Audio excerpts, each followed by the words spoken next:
Hey there, what's up? I'm Luis Chantre, an English teacher with the Berlitz method, and this video is for you. If you want to start your English studies but don't know anything about the language yet, this is for you. English is very important nowadays, more than ever, especially with the intense globalization that happens around us every day.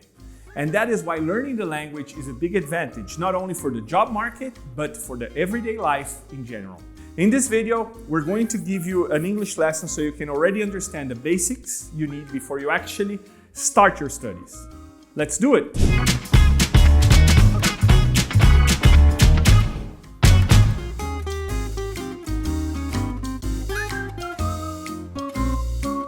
If you go back to the beginning of the video, you'll see that I said, "Hey guys, what's up?"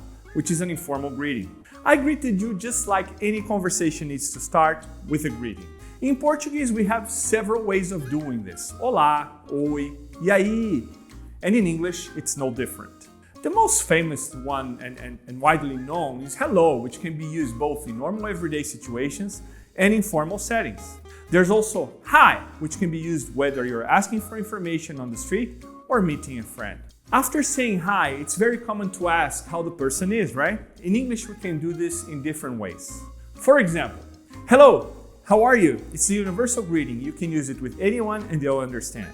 You can also do it like I did at the beginning. Hi, what's up? This is an informal expression to use with people. It's also important to remember that sometimes we don't say hi, but instead we say good morning, or good afternoon, or good evening. So let's see how that looks in English. Good morning is good morning. Pay attention to my pronunciation. Repeat it, please. Good morning, good morning. Good afternoon, good afternoon. Now it's your turn. Go ahead. And good evening, good evening. But you might ask me, after all, isn't it good night? Think of good evening as what you say when you're greeting someone, when you meet them, and good night when you're saying goodbye, waving or going away, or going to sleep.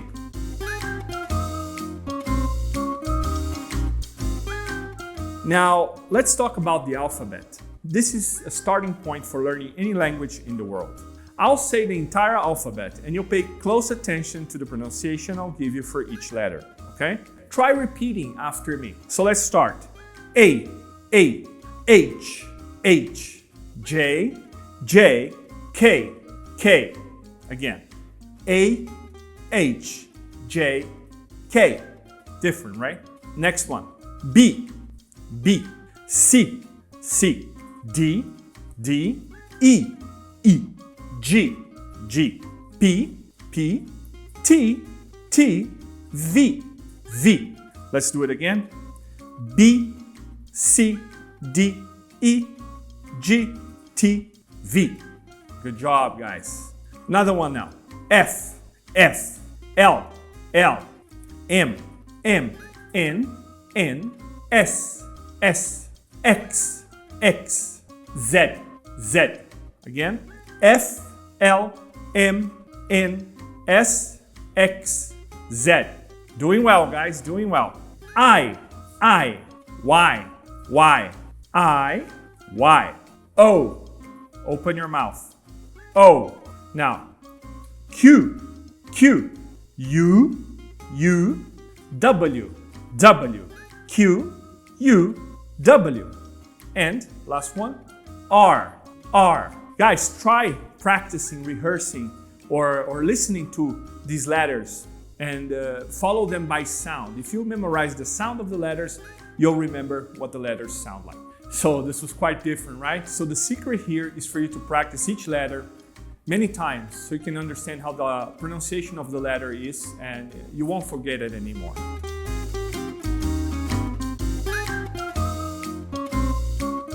Another very important part of English is numbers. And for that, I need to remind you that there are many ways to use numbers in our everyday life. We can use numbers to count, to tell the time, and also when we want to put them in order, in a sequence, or to tell dates. The cardinal numbers are the normal 1, 2, 3, 4, 5, 6, 7, 8, 9, 10. Let's do it again. 1, 2, 3, 4, 5, 6, 7, 8, 9, 10. Now I'll show you how the 10s go up to 90, right? Notice there's a pattern. All these numbers are the same, what we just said, but with a T at the end. 10, 20, 30, 40, 50, 60, 70, 80, 90. And if you want to make a fractional number like 21, you just need to join the 10 and the unit, 21 or 34.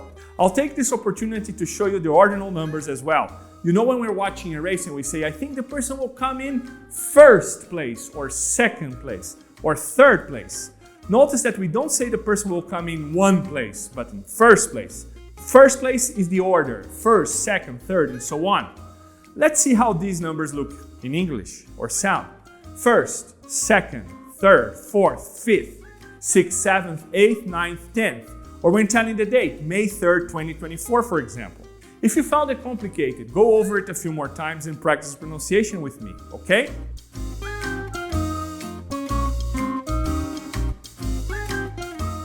Now that you know the basics, let's learn a bit of vocabulary so you can describe some objects, people, places, and activities.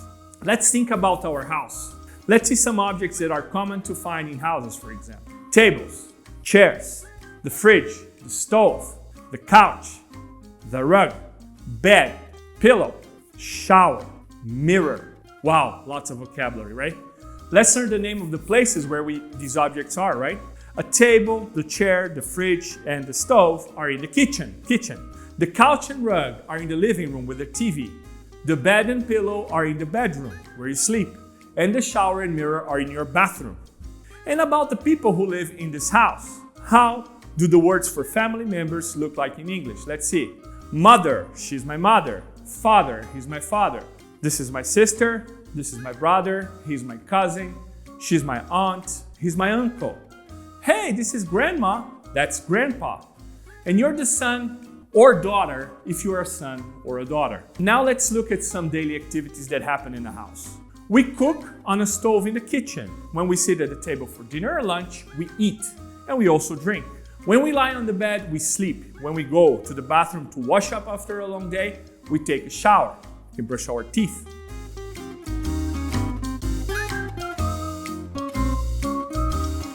Have you ever thought if you go to the United States one day and need to ask for information, or even food in a restaurant? There are some key phrases to help you in these moments, and I'll show them to you now. When you need to ask for information, you can say, excuse me, can you help me please? Excuse me, I'm looking for... Excuse me, where is the... Can you speak more slowly, please? And if you're ordering food, some phrases can save you. Can I have the menu, please? Is this spicy? Sorry, I'm allergic to shrimp. The bill, please. Can I pay with a credit card? And if you need to buy something, you can use the following phrases to help you. Excuse me, how much is this? I'd like to buy this. I'd like to buy that. Can I take a look? Where is the fitting room? Can I try it on? Hey, I'll take it. Do you accept credit cards? Where's the nearest ATM?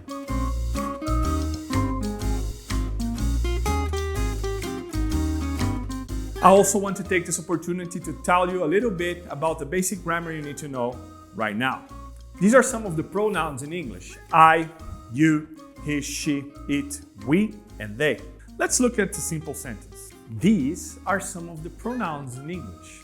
I, you, he, she, it, we, and they. Let's look at a simple sentence. He is French.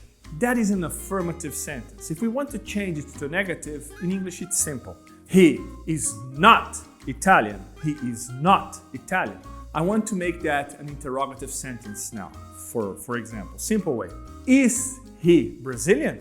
So you just invert the verb. Is he Brazilian? Other examples of simple questions. Do plus person plus verb plus thing. Do you eat bread? Do you study English? And how will I know which verb to use? Well, that's a matter of practice. I recommend you to select 4 or 5 verbs and try to form several sentences with them. I'll give you 5 initial verbs here.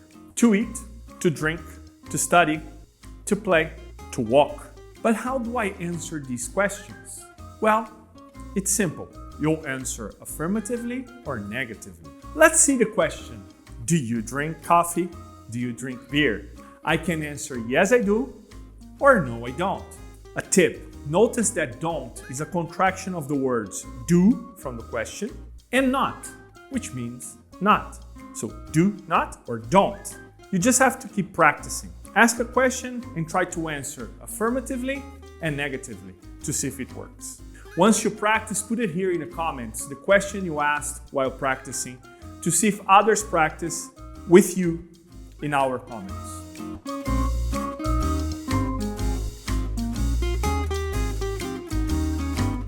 There are simple verb forms we can use for the present, the past, and we use some auxiliaries to talk about the future time.